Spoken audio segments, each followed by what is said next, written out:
We're taking a lot of money in from China because of the tariffs and the different things, and it's a very important relationship. I hear so many stories about we're not going to allow their students, or we're going to allow their students to come in.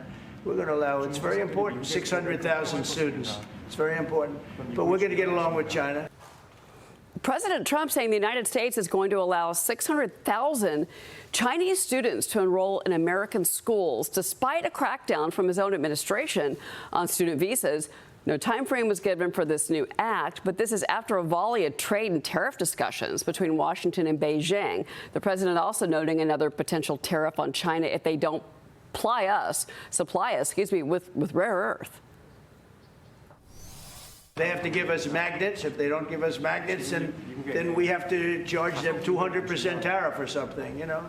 But we're not going to have a problem. We had 200 of their planes were unable to fly because we were not giving them Boeing parts purposely, because they weren't giving us magnets. Therefore, we weren't giving them. But we have a much more powerful thing that's tariffs. If we want to put 100%, 200% tariffs on, we wouldn't do any business with China. Joining me now, Heritage Foundation Center for National Security, former Pentagon official and former Navy captain, Brent Sadler. And Brent, good morning to you. So there's been some back and forth with the Chinese as well, because there's a Chinese delegation that's in Washington, D.C. today.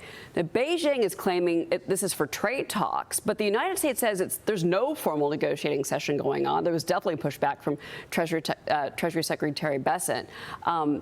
Basically, that the Chinese just sort of showed up, it seems. I want to get your reaction to that first, and then also this issue of these students coming in. Yeah, absolutely. I mean, it would be surprising if the Chinese delegation just arrived in D.C. So they certainly have something arranged or some kind of fact-finding mission that's underway.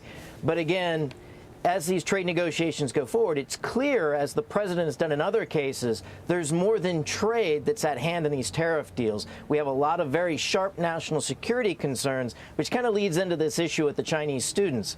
There's 2 points to make on this. Not to say that Chinese students can come to the United States. We should welcome them, and they do provide both a tuition, inject of capital, but we have to know who those students are. The Chinese Communist Party has deliberately used what's called United Front to try to steal secrets, as well as to sow disunity on our campuses. We saw that with the Hamas, and you notice that this is not limited to just the Palestinian issue.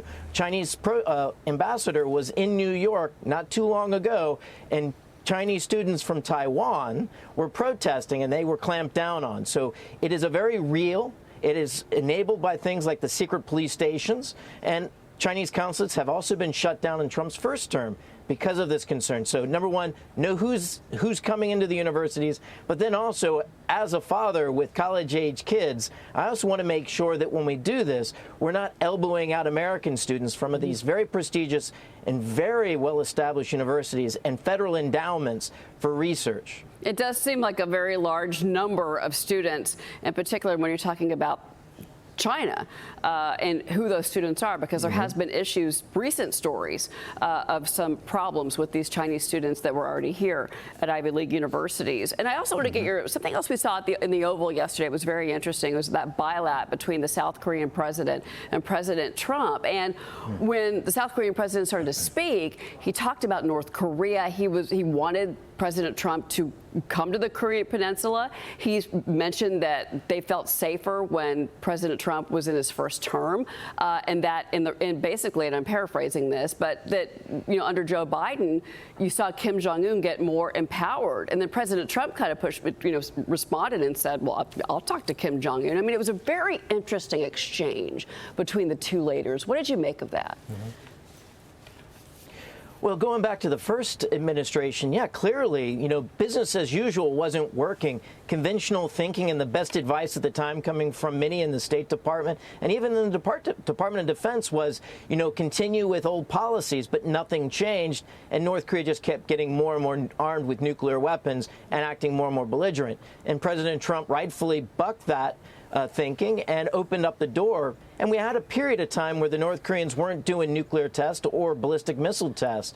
We have seen that reverse. I'm not sure if we can go back to the way things were under Trump's first term, but actually engaging adversaries, but certainly not giving in to their demands or what they want, has worked in the past when you've got a strong position like President Trump has. I had to laugh when he said that when he went to the DMZ, to the zone, that the Secret Service was not very happy with him. That gave me a chuckle yesterday.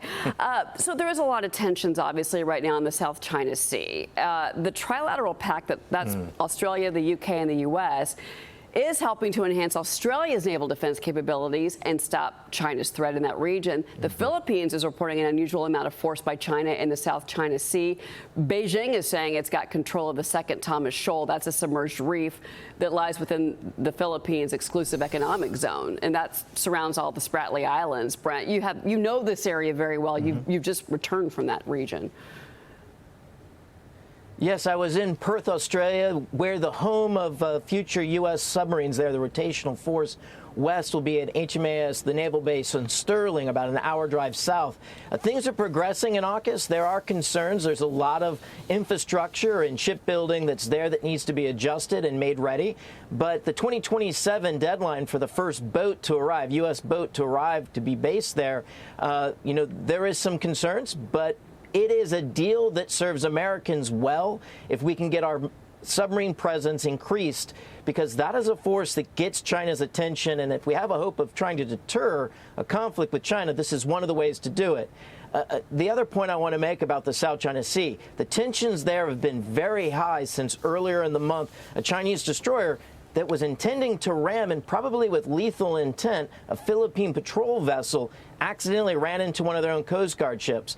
And there were buildup of maritime militia and other paramilitary forces in Philippine waters at the second Thomas Shoal. So another flashpoint or crisis is very likely.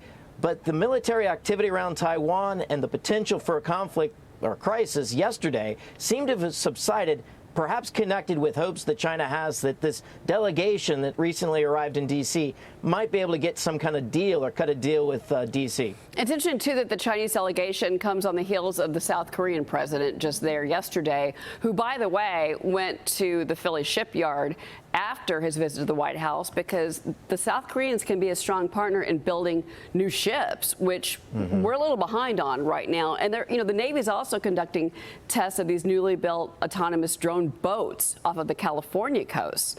And this could hinder China's advances across the Taiwan Strait. What do you think about that?